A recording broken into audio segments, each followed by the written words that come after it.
one of the best reviewed cables we could find on Amazon, which has got like 4.8 stars, and hopefully represents something that you've probably already got somewhere at home. So it's the free cable, if you like. This is about 7 or 8 quid. And listen to the system. We'll play some music back. We're also using at the moment some simple stranded cable that one of the lads found in the garage, and we put it on again to try and represent the kind of stuff that we've already got at home. And we'll play some music back, and then we'll just do some simple swaps with some music, so you can hear the impact that cables have on a system, right? Because what we have to remember that all of these things, including our very best ones, they're all bad. They can't make your system better. They can only screw it up less and less and less the better we get at making them.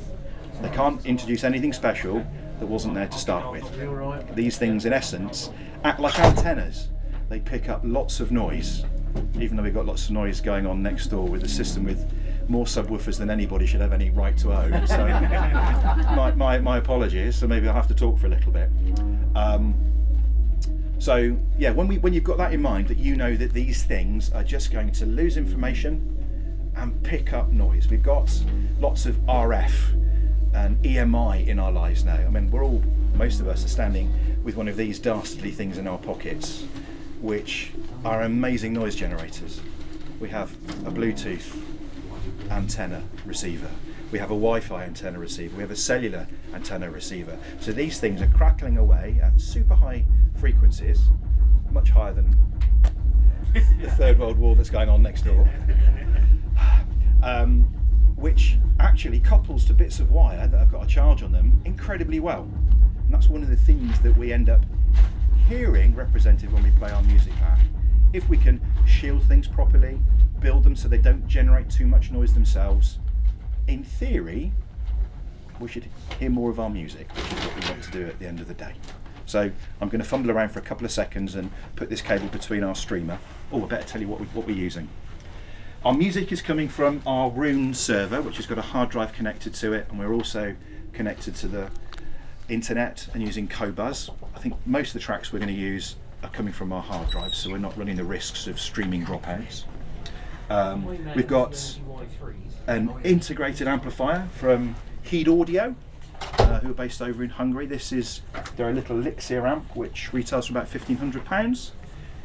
Interestingly, those of you who are from the West Country, the genesis of this amplifier circuit design started way back in the 60s by a company called Radfords that were based in Nailsea, out in Bristol, or Chew Magna or Chew Stoke, and they have a connection all the way back to that company.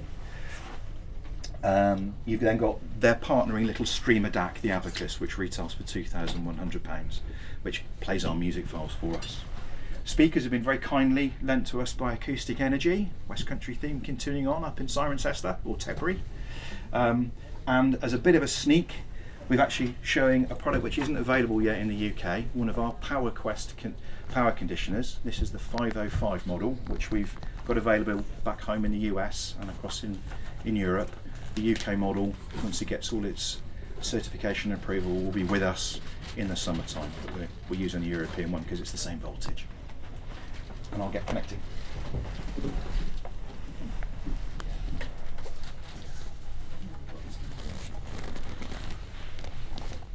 I will do my best to be quick with the cable interconnects. I can't guarantee it will be perfect.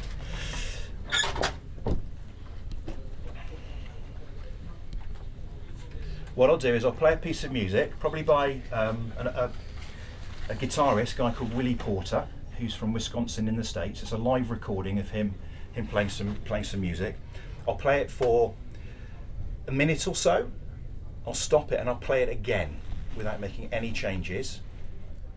Psychoacoustically, when we hear a new piece of music on a new system a second time in a new environment, you'll probably hear more.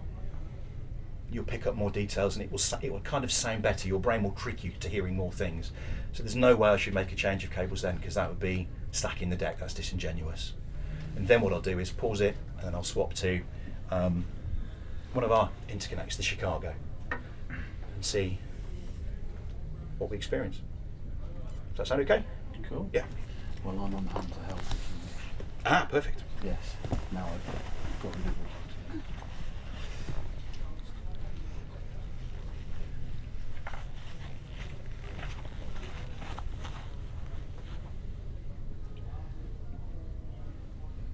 Let me find the track I want to use.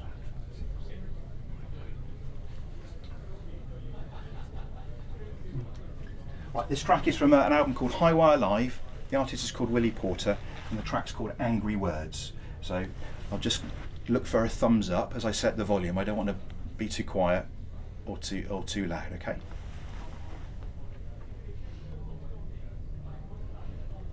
If I could operate the thing properly.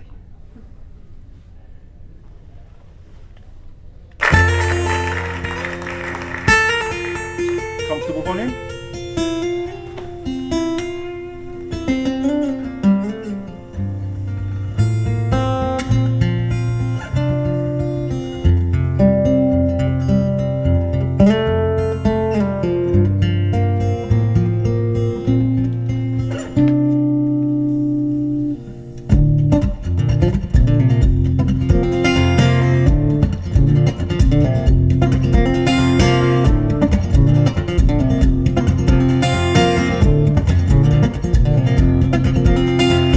See those visions dancing across the foot of my bed.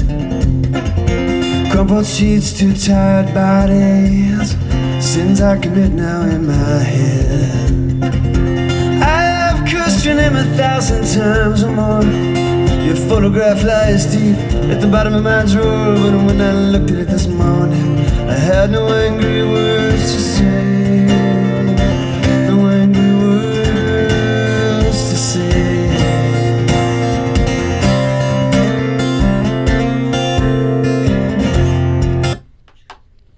Again for a few seconds.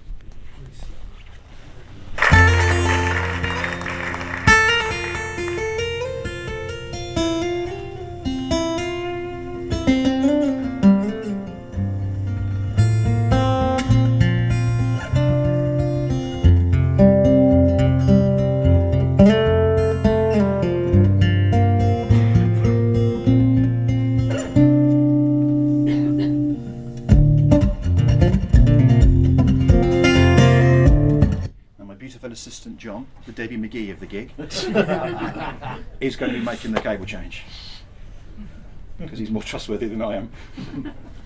Honest is good.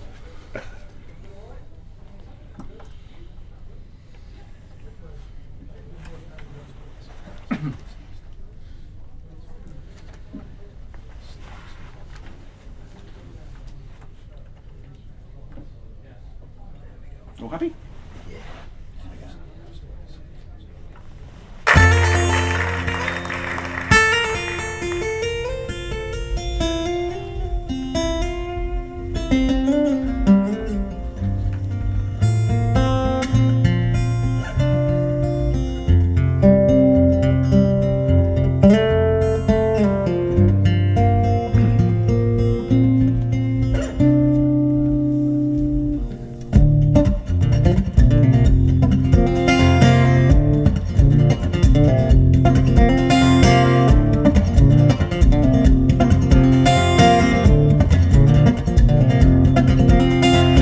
See those visions dancing across the foot of my bed. Crumpled sheets, two tired bodies, sins I commit now in my head. I have cursed your name 1,000 times or more. Your photograph lies deep at the bottom of my drawer. But when I looked at it this morning, I had no angry words to say. No angry words.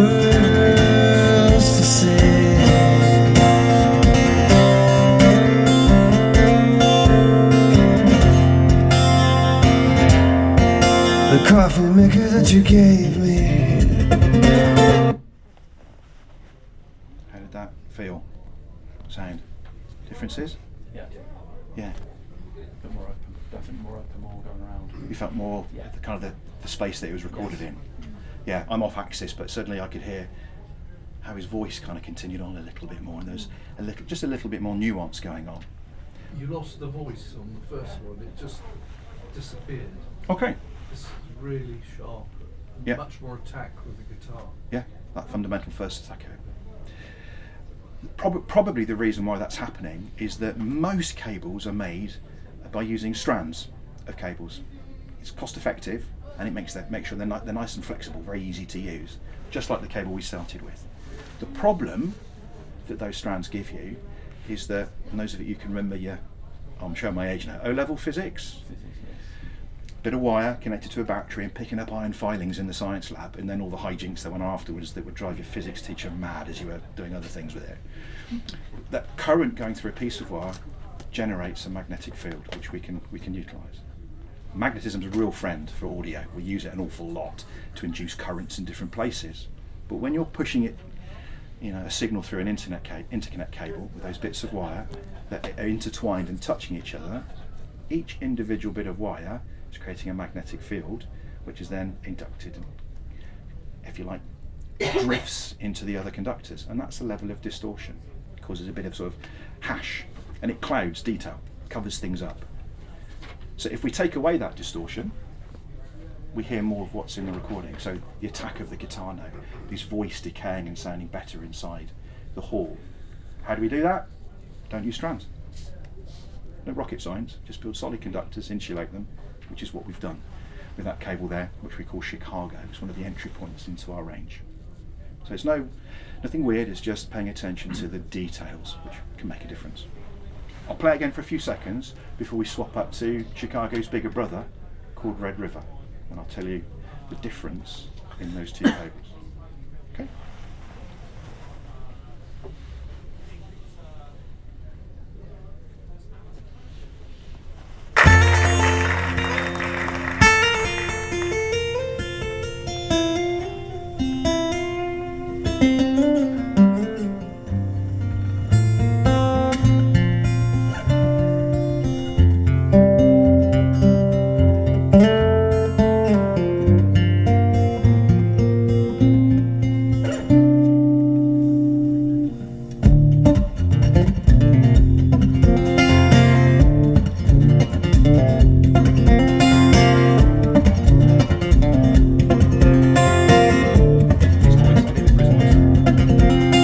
I can see those visions dancing across the foot of my bed.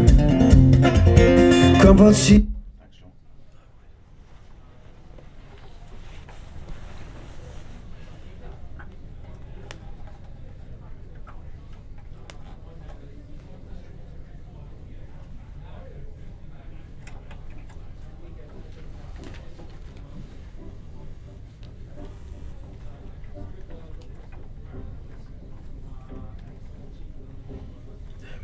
All good?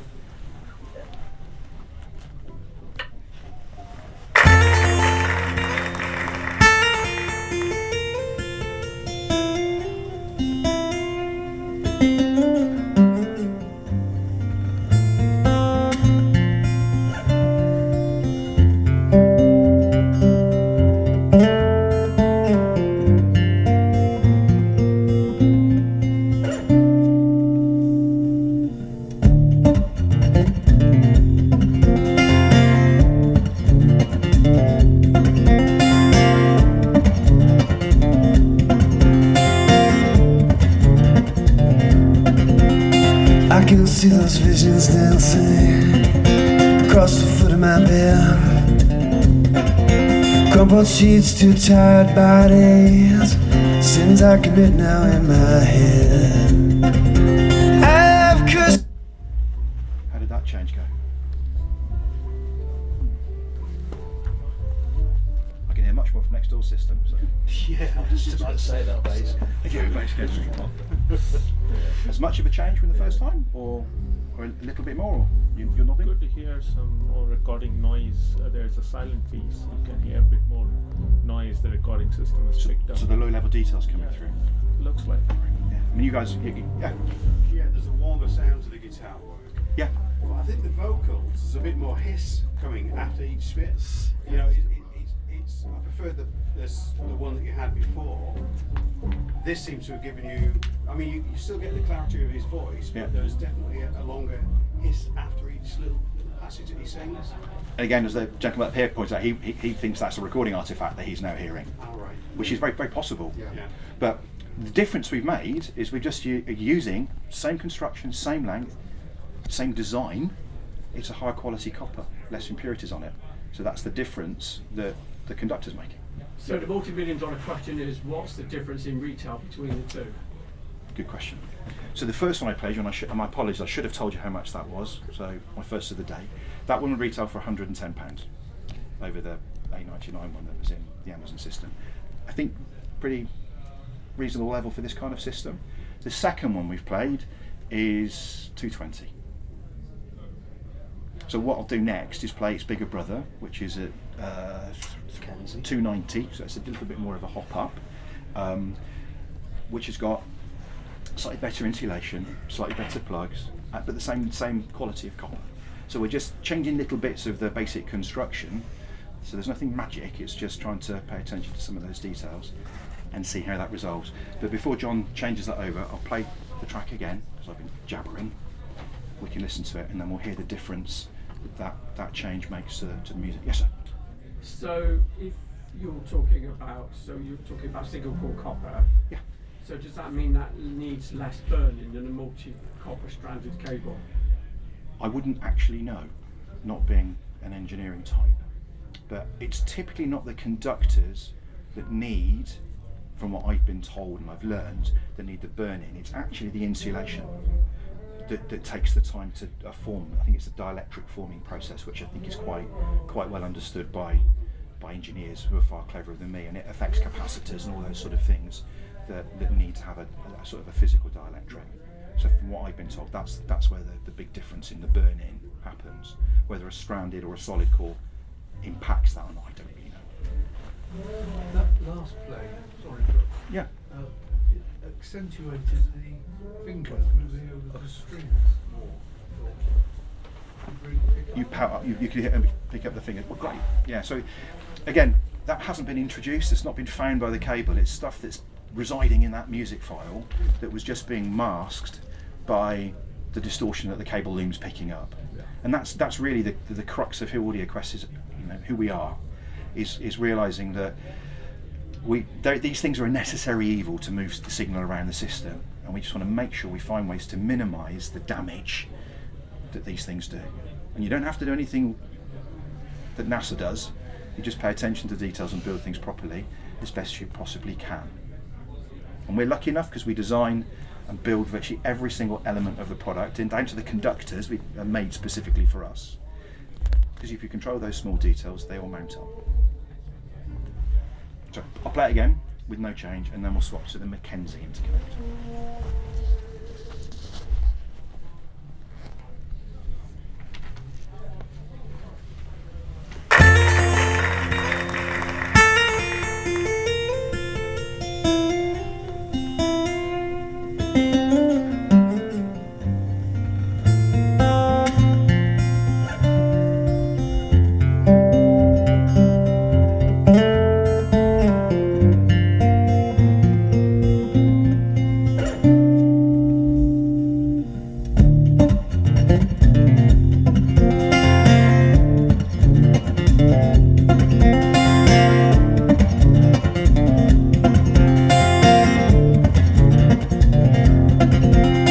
I can see those visions dancing across the foot of my bed.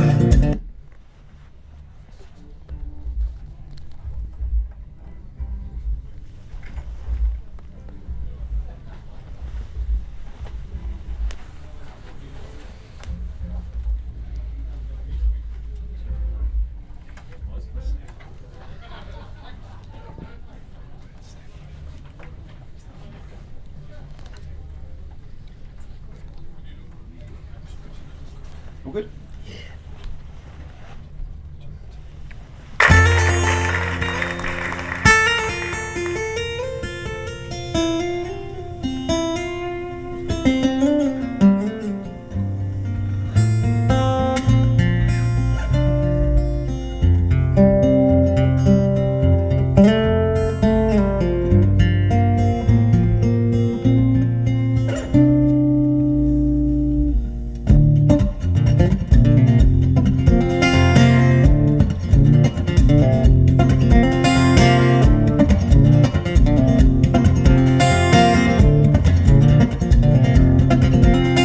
I can see those visions dancing across the foot of my bed. Crumpled sheets, two tired bodies. Sins I commit now in my head. I've questioned him 1,000 times or more. How did that do? I can't not hear the sliding of the notes now. Yeah? Cleaner sound. Yeah, I'll go with that. Bass as well. Bit more defined. Yeah, wasn't so, was it? Yeah, a bit more start and stop, and Yeah, rather yeah, than a bit more continuing. Yeah. Yeah. So that's just doing simple things, i.e. choosing the right conductor type in the beginning, building it properly, and minimising the noise that the thing picks up, means that we get to hear more of what's been laid down and recorded. And if you do like what you heard, I heard Willie Porter when I was at university supporting Tori Amos in concert at the Colston Hall here, and it was amazing. I'd never heard of him before, and he came on stage, played with a 9 and 12 string guitar, and I thought he was insanely good. And he does tour to the UK quite frequently, so he's really worth catching live. The other thing we can do, I've been distracted by a porcupine, or pineapple thief t-shirt in the corner. Yeah. Yeah, sorry. It's the music night in me coming out. Is that we can play a few tracks changing the speaker cable, just for if you want to hear the same sort of difference in speaker cables. So we've got the stranded cable still here, and we can change, we'll change the track, we'll play something different, and then we can go from the standard found in the garage cable, then we'll go to our Rocket 11, which those of you who might read some of the hi-fi press are aware about. It's been with us for a little while. It's won awards with What Hi-Fi, etc. Not that that should matter a thing. It's down to what you hear and what you like in your system is always the most important thing. Then we'll change to Rocket 22, its bigger brother. It's got a bit more metal and slightly better metal. And then we'll go to Rocket 33, its bigger brother, which is made with solid core conductors. And we'll see what difference those changes make. I won't talk too much in between those so we can snap through. I'll change the piece of music to a piece by a guy called Finn Greenall and his band called Fink. And Finn's a Clevedon boy. So, and Toby, who's outside, went to school with him. Again, this West Country theme is rather important, it seems, at the moment.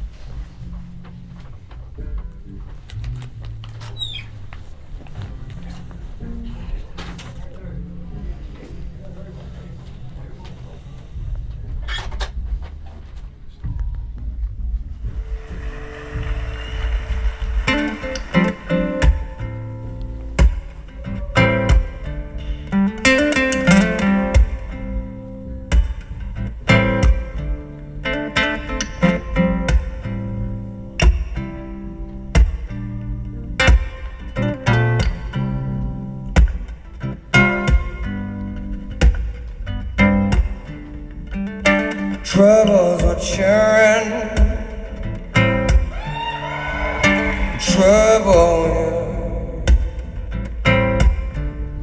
with that dress that's as black as my heart on this train.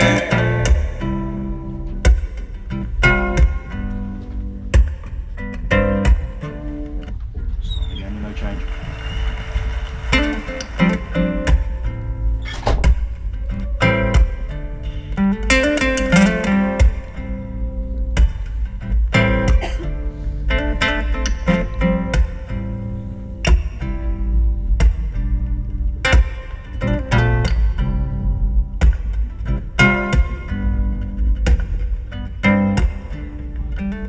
Troubles are churning.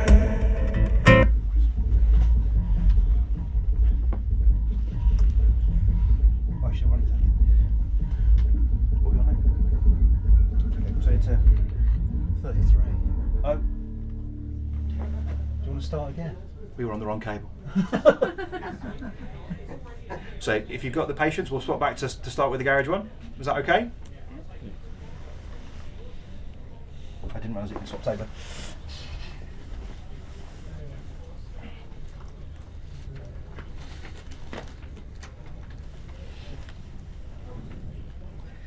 It proves I'm human.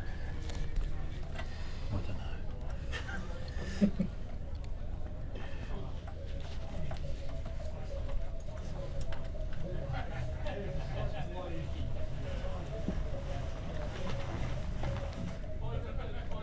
You all in?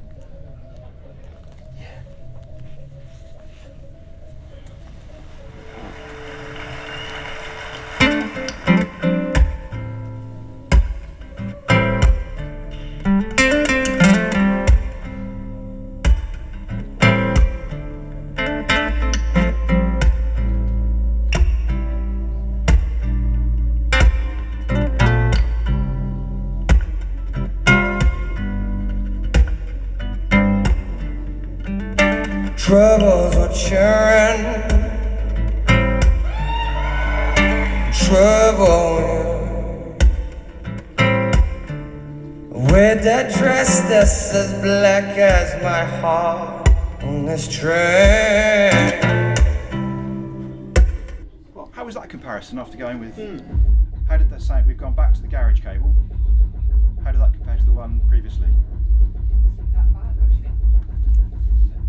Bass is really good. I wonder whether we're fighting a battle we're not going to win with that. Talk about overkill. Have they set the system up with it against this wall? I've not looked. All right. I've not looked. I'll do some investigation. It's not going to really help our situation, is it? Unfortunately. Maybe we leave this up as a bit of a lost cause for the moment whilst that's going on.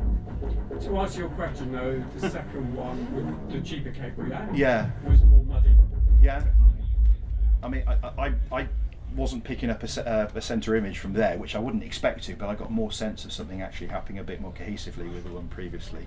So, again, it's the same premise that we went through with the interconnect cables. But I can play it again and do that step up if you guys are all happy with that. And we battle next door. Okay. Well, hopefully they'll be quiet for a bit. There'll be a lull. Yeah. They are using audio research next door, so it'll probably blow up in a minute, so we'll be all right. You're not videoing, are you?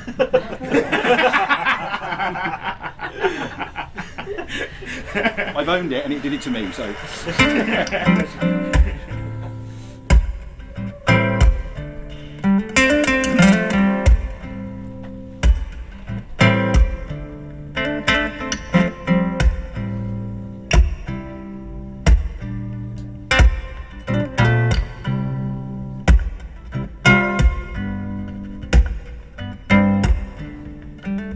Troubles were churning, trouble with that dress that's as black as my heart on this train.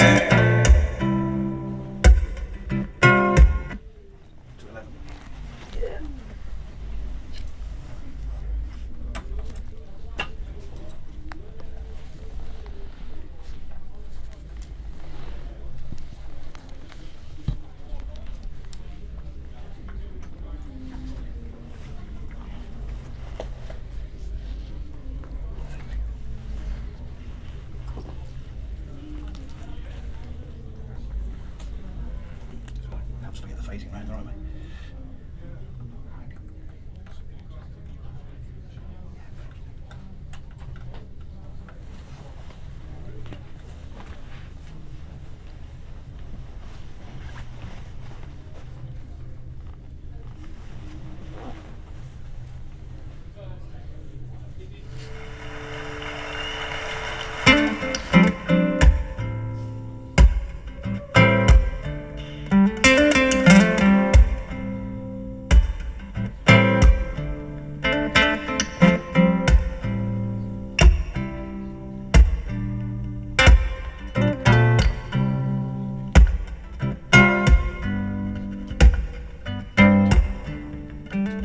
Troubles were churning, trouble with that dress that's as black as my heart on this train.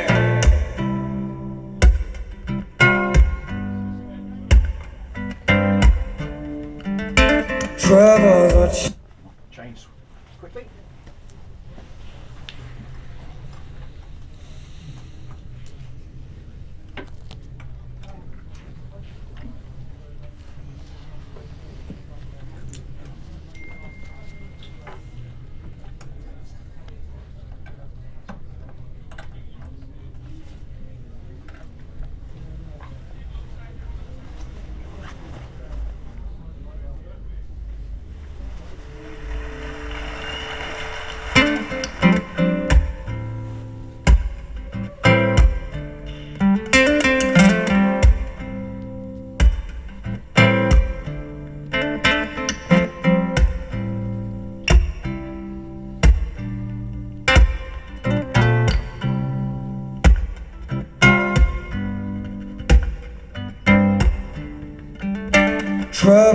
churning,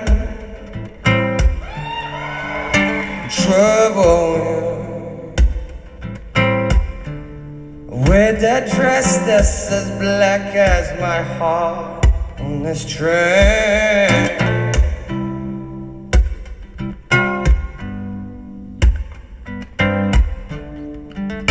Troubles are churning.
Troubles are churning, trouble. Wear that dress that's as black as my heart on this train.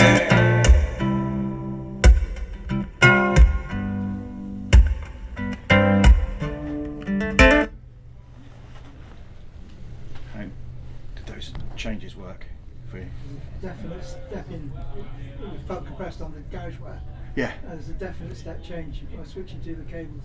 I found less of a change between the different types, but I'm old and my ears are long. No, and that's kind of reassuring to me, which means I think our first change to worry about the way that, because they are stranded the first couple, but how we build those strands minimises that random interaction between the strands, and that gets over most of the distortion problems. And hopefully every little step we make from that one are just small steps. They're just incremental improvements, which we always kind of internally go, the system enables us to go and relax into what's being played rather than it being a little bit too edgy for us. So I'm actually quite pleased that's a nice progression that way. Some of the technical things, when you just like finger thing with Judy where it's chord, it goes, it sounds a bit, on the cheaper cable it sounded just like one noise. Yeah. But on the other cables it sounded a bit more defined. You could actually hear them. I don't know what it's called, where he does that little picking, whatever it is. My brother could, he's a guitar player. Yeah. But it sounds a bit more defined on the more expensive cables. Great. On the cheaper one, Yeah. it just sounded like a blob of music. Yep. So we're That's able like to a sound. Yeah, whereas that feels a bit more defined to me. Yeah, we're just getting a better view of what the artist is able to do rather than it being muddled up. And again, all of that information's in the file. We've not been clever and added it in the wire. We're just making sure we bugger it up as little as possible. Yeah. I feel like you can hear more of the nuance in his voice as well, like how he sings or how he says each word. There's little subtle things there that you can kind of pick up, whereas I didn't feel like I would have done before.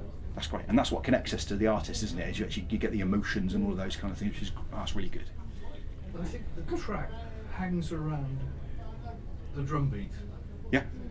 and there's drummers and drummers. I'd be interested if you could hear someone like Mick Fleetwood or Ginger Baker playing that. Well, there's no drum in that.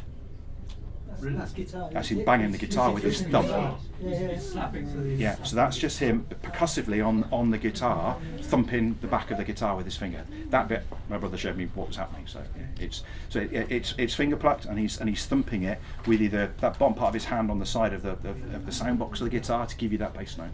It's that simple, that laid back, and it's recorded in a hall somewhere in the Netherlands, I think. And that whole feeling of the decay and all those sort of nuances were all mashed and lost within the original system. I mean, I have to say thank you all of you for being able to put up with the noise, and in a very challenging environment at a show. Hopefully what this will do is make you go, oh, actually I want to try some stuff at home with my music, the stuff that you've got, So drummers, Gavin Harrison, who plays for the the gentleman who's got the shirt back there is one of the finest contemporary drummers you'll find on the planet. He's an amazing player. Not me. No, but that band. You know, he's originally a jazz drummer. Has played for all sorts of people, but currently you can find him plying his trade with two brilliant prog rock bands called the Pineapple Thief and Porcupine Tree, which are really in my wheelhouse. I love it to bits. But that's why we build these systems, is for the love of the music. He also tours with King Crimson. Oh, he doesn't he? Yes, he does. He writes their drum parts for And them. the fathers of all things prog, really, if we're honest. Yeah, Absolutely. he writes their drum parts for them. Oh, I didn't realise he was okay. But did the guitarist, did he write that piece of music? Yes. He did? Yeah. Would he have chosen not to have a drummer with him? Was that Yeah. Yeah, that piece of music it was written that way. It was written. Yeah, so again, I've seen him a number of times live, and he does tour actually with two drummers. So his live sets are incredible because they've got lots of syncopated drum parts and all sorts with with a really sort of developed rhythm section, even for something which is, I've heard really described as busker music, because it's a guy singing with the guitar and thumping the guitar. But when you see him live, there is lots of intricacies in other pieces of music as well. What were these 3 speaker cables again? So the first one was GarageWare. Second one was our Rocket 11 speaker cable, which has been with us for a while, which is one of our first properly designed hi-fi loudspeaker cables. Its bigger brother Rocket 22, which features the same kind of carefully stranded construction. It's what we call a true concentric, which has a centre conductor, then it has a ring of conductors around the outside, then counter-rotating the other way, another set of strands, which means that the way that they interact with each other is almost at 90 degrees, so the magnetic fields don't bugger each other up so much, but it means it's still flexible and it's still relatively easy to use. And 22 has better metal in it, like we did the steps with the interconnect cables. And Rocket 33, the last one, is actually slightly less metal than the previous one, but it's solid conductors. And it's the one that gave us that sense of, okay, the system's to a point now where I'm not feeling a bit agitated by it, because we've got rid of that strand interaction by having the solid conductors. Any one of them having silver in it? Nope. All copper. All copper. So silver is a much better conductor electrically than copper. I think it's slightly higher in the periodic table and its resistance is slightly lower. Really good silver, works really well. What we don't do at AudioQuest, for full range analog cables, as we call them, we don't plate copper with silver because they actually have slightly different signatures sonically. And by mixing the two metals, you start to give too much of a flavour, if you like, to the cable. So you wouldn't necessarily want to call it distortion, but it's adding its own characteristic to the system. And what we're trying to do is make a cable that's as benign as possible.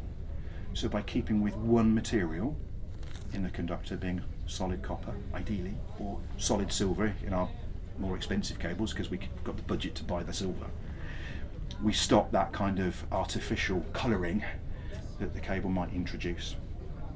So yeah, we don't plate full range cables with silver, even though it is a better metal. It's just, in our view, we're creating too much of a taint, a character to the wire, whereas what we're trying to do is let this stuff shine with a supporting cast to the electronics and the speakers. Okay. Any other questions? I might be able to answer or not, then I'll just hide. Brilliant. Thank you very much. Enjoy the rest of the show. If you want to come back, we'll be doing this at 12.